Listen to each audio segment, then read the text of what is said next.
First of all, we should know about the creation of Ek Kahani Yeh Bhi, that Mannu Bhandhari has not written an autobiography in a systematic way in the technical sense. In her autobiography, she has written about those persons and incidents which are related to her life as a writer. In the excerpts compiled in this chapter, along with the incidents related to Mannu ji's life before the age of 18, the personality of her father and her college professor Sheila Agrawal ji has especially emerged, who later played an important role in the formation of the writer's personality as a writer. In this chapter, the writer has very beautifully revealed all the initial stages of an ordinary girl becoming extraordinary. The storm of freedom of 1946 to 1947 did not leave Mannu ji untouched. That is, the writer participated enthusiastically in the freedom struggle. The way a young girl from a small town ensured her participation in the freedom struggle, her enthusiasm, vigor, organizational capacity, and the way of protesting is worth seeing. The writer says that even though she was born in Bhandhara village of Madhya Pradesh, whatever she remembers about herself and her family, she remembers it not from her birthplace but from where she lived. The house in which the writer lived during her childhood was a two-story house. The upper floor of that house was the empire of the writer's father. Her father used to either read something or listen to something and write some article or transcription after listening to something among the books, magazines and newspapers spread out in a very haphazard manner in his room. While telling about her mother, the writer says that her mother lived with the writer and all her siblings. She was always eager to follow the wishes of the writer and the writer's family and the orders of the writer's father from morning to evening. Before Ajmer, her father was in Indore, where he was respected and honored a lot. He had a lot of prestige and was famous. Her father did not only preach education, but in those days he used to teach 8 to 10 students at his home, and many of those students later reached high positions. The writer tells us about the two personalities of her father. She says that on one hand her father was a very gentle and sensitive person, and on the other hand he was a very short-tempered person and considered himself superior to others, that is, he was an arrogant person. The writer's father had suffered a huge loss in his work. Due to this financial setback, he came from Indore to Ajmer, where he started taking forward the incomplete work of subject-based English-Hindi dictionary on his own strength and courage. At that time, this English-Hindi dictionary was the first and only dictionary of its kind. The writer tells that this dictionary gave a lot of name and respect to her father, but it did not help him financially. Slowly, the writer's father was losing all the useful aspects of his nature due to being troubled by his financial condition. The writer's father always wanted to be at the peak of progress, but due to his falling financial condition and sliding from success to failure, he used to vent his anger on his wife, i.e. the writer's mother. Earlier, the writer's father used to trust everyone, but after being betrayed by his own people, sometimes the writer's father started doubting even his own family members on some matters. The writer is telling about her father so that she can understand which good and bad qualities of her father have come inside the writer as well. The writer says that even today when someone introduces her and mentions her important achievements as a writer by adding some special qualities to her, the writer not only shrinks in hesitation but also becomes embarrassed. Giving the reason for this, the writer says that perhaps there is still some inferiority complex buried under some layer in the unconscious mind, due to which the writer is not confident about any achievement. Everything seems to the writer as if everything has happened to the writer. The author experiences many of her father's traits in herself. The author wants to explain that the glimpse of our past is with us in the same way. The author talks about her mother and says that her mother was the exact opposite of her father. The nature of the writer's father was like that of the writer's mother. The author compares her mother's patience, peace and patience to the earth and says that her mother had more endurance than the earth.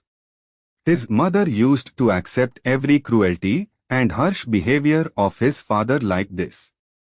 She is worthy of receiving such behavior, and the author's mother used to accept her children's every request and insistence whether it was right or not, understanding her duty very simply and simply. Even though all the attachment of the writer and his siblings was with his mother, but the writer could not incorporate her sacrifice, tolerance and forgiveness in her behavior. The writer tells about herself and says that she was the youngest of 5 brothers and sisters. When the writer's eldest sister got married, the writer was 7 years old and her only memory is in the mind of the writer, and that memory is vague, but the writer's sister Sushila, who is 2 years older than the writer, and the writer used to play all their childhood games in the big courtyard of the house. In these games, in order to play, the author and her sister also played gilli-danda with their brothers and also did the work of flying kites, grinding glass and spinning cloth. But the range of sports activities of the author's brothers was more outside the house. The sports activities of the writer and her sister were confined to indoors. But one good thing about that time was that in that time the walls of a house did not end at the house itself but extended to the entire neighborhood, so there was no restriction on going to any house in the neighborhood, but some houses were part of the family. The author considers the old-time neighborhood culture to be much better and safer than today's flat system. All the characters that the writer took in the stories written by her were inspired by the people around the writer. Just seeing and listening to all these people, the author grew up among them, but how deep was their impression on the author's mind? This experience happened to the author while writing the story. The writer realized this from another incident, when even after many years had passed or even after they were away from their native land, the feelings of all those people, their posture, language, none of them had been blurred by time, and without any special effort, they went on to enter the stories of the writer with great ease. Of course, the writer could easily write the personality of those people in their stories even today. When the writer was writing her work Mahabhoj, then the character she wanted to write for her character was exactly matching with Da Sahab, who lived in the neighborhood of the writer's childhood, or it can be said that the writer must have described the character of Mahabhoj by keeping Da Sahab in mind. In the writer's family, the compulsory qualification for a girl's marriage was that the age of the girl should be 16 years and she should have passed class 10 in education. In 1944, Sushila, the elder sister of the writer, got this qualification and got married and moved to Kolkata after getting married. Both the elder brothers of the writer also moved out of the village for their further studies. As long as the writer was with her brothers and sisters, she used to feel herself in every work with them, but as soon as the writer's sisters got married and the writer's brother also moved away from the writer to study, the writer felt herself independent in a way. This was completely new to the author. After all the children left, the writer's father's attention also focused on the writer for the first time. The author says that at the age when girls were taught how to master the art of cooking along with schooling, along with being a good housewife and good at every job, the author's father used to emphasize this over and over again. that the writer should stay away from the kitchen. The writer's father believed that if girls stay only in the kitchen, then even if they become proficient in every work of a good housewife, all the qualities and abilities in them get lost and they remain limited to a small sphere. Groups of people used to gather in the writer's house every day for various types of political parties, and there used to be heated debates. Debating on any matter was the writer's father's favorite hobby. He wanted the writer to also sit there, listen to the debates going on there and know what was happening all around the country. The writer had no understanding of the policies of various political parties, their mutual conflicts or spoils or differences. But when the writer used to hear about revolutionaries and patriotic martyrs, her heart used to become sad. Till the 10th standard, the situation was such that the writer used to listen to the debates happening in the house without any special understanding and used to read books without making any choice, without understanding the importance of the author. But in 1945, as soon as the writer passed the 10th standard and came to the first year, she was introduced to the female Hindi professor Sheila Agrawal.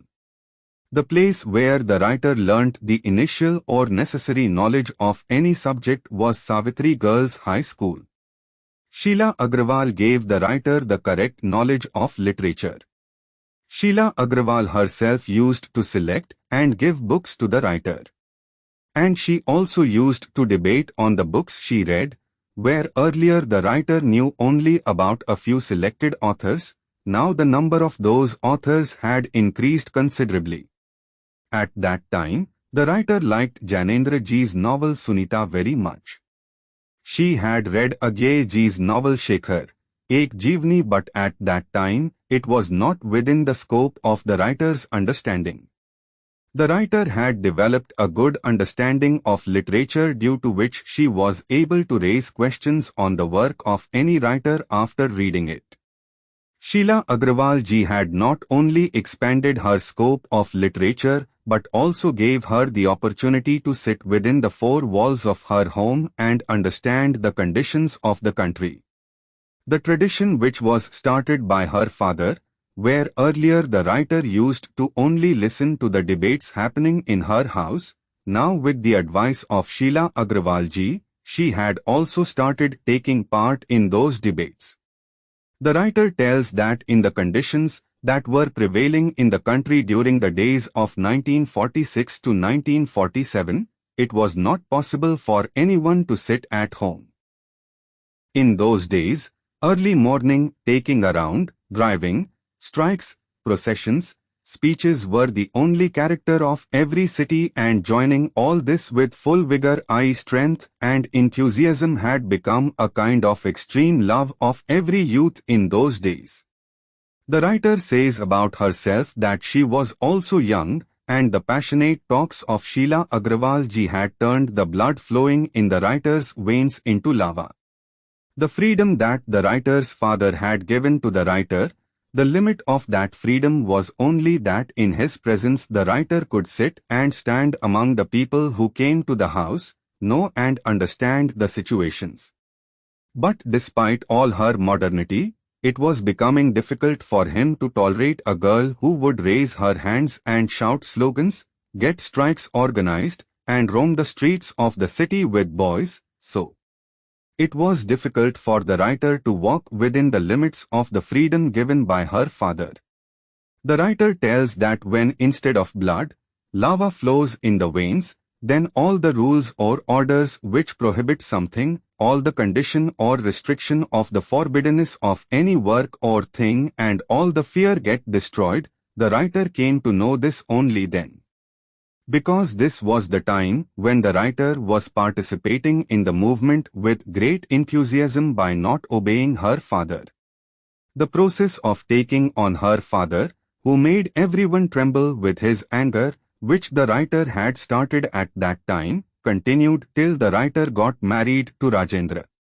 The writer says that the desire for praise or the desire for praise, or rather if it is said that the uncontrolled desire or wish to get something by any means or the strong desire to acquire something, was the biggest weakness of the writer's father, and the principle or the axis of the writer's father's life was that a person should live by becoming something extraordinary or amazing and should do some such work that he has a name, respect, prestige or honor, dominance or hegemony in the society. The writer says that due to these principles, she was saved from her father's anger once or twice.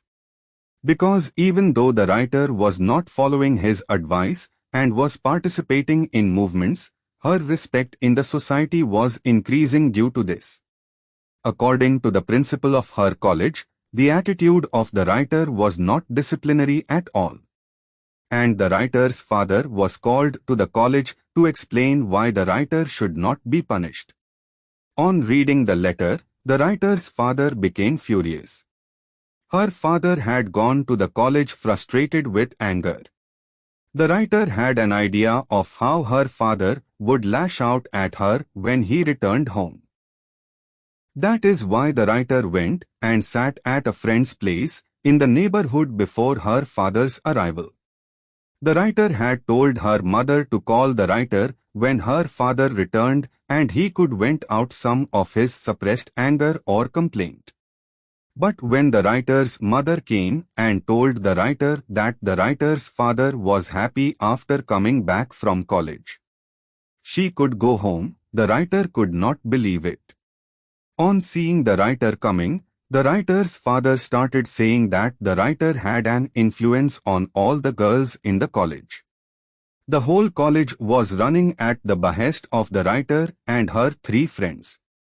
Teachers somehow send girls to classes by intimidating and scolding them, and if the writer and her friends give a signal to leave the class and come out, then all the girls come out and gather in the ground and start shouting slogans. On one hand, while leaving, her father was scared to show his face, and on the other hand he came back proudly telling the principal that this is the call of the whole country. Describing another incident, she says that one evening, the entire student class of Ajmer gathered at the crossroads of the main market and then speeches started there. When she was giving a speech at the main market square, a very conservative or old-fashioned friend of the writer's father saw the writer giving the speech and the writer's father started believing in her. The work of breaking this trust was done by the friend of the writer's father, who came to the writer's house and complained about the writer to the writer's father, saying that the writer, Mannu, has lost her vote, but what has happened to the writer's father, Bhandhari ji? It is all right that the writer's father has given freedom to his girls, but the friend of the writer's father warns the writer's father, saying that the writer is roaming around, getting the boys to go on strike and creating a ruckus. Does all this suit the girls of his and the writer's father's house? Does the writer's father have any sense of dignity, respect or honor? The writer had no idea of all these things that happened in her house during the day. When the writer returned home at night, she saw that Dr. Ambalal ji was sitting at home at that time, who was a very close and inseparable friend of the writer's father as well as the most respected and honored person of Ajmer. As soon as he saw the writer, he welcomed her very warmly and said that as soon as he heard the writer's speech on Chopper, he came straight to congratulate the writer's father Bhandhari ji. He said that he was proud of the writer. When the writer went inside the house, the writer's mother told her about the afternoon's anger, then the writer heaved a sigh of relief. Because if Dr. Ambalal ji had not come to the writer's house today, the writer's father would have stopped the writer from going out of the house. The writer feels that she did not deserve the praise that the doctor showered on her at that time. But the writer tells us about her father, that her father lived in such conflicting situations at the same time. On one hand, he had a strong desire to be different from others and to make others different from others as well, and on the other hand, he was equally careful about his social image. But are both these things possible? Did the writer's father not realize at all that the path of both of them was a collision? The writer says that in the month of May 1947, the college authorities served a notice to Sheila Agrawal ji on the charges of instigating the girls and disturbing the discipline of the college. To avoid any uproar over this matter, the third-year classes were closed in July, and the writer and her fellow students were stopped from entering the college. But the writer and her friends created so much ruckus even while staying outside that the college people had to open the third year in August. The writer and the rest of the friends were happy about the victory. But there was a much bigger happiness waiting for them in front of them, in comparison to which this happiness fell short. And that happiness was the biggest achievement of the century, 15th August 1947, i.e. the happiness of independence. Dear students, if you found this explanation helpful, please share this video with your friends so they can also benefit from it. I've included links to summaries of other lessons in the description. Be sure to check those out as well. For more lesson explanations, don't forget to subscribe to our channel.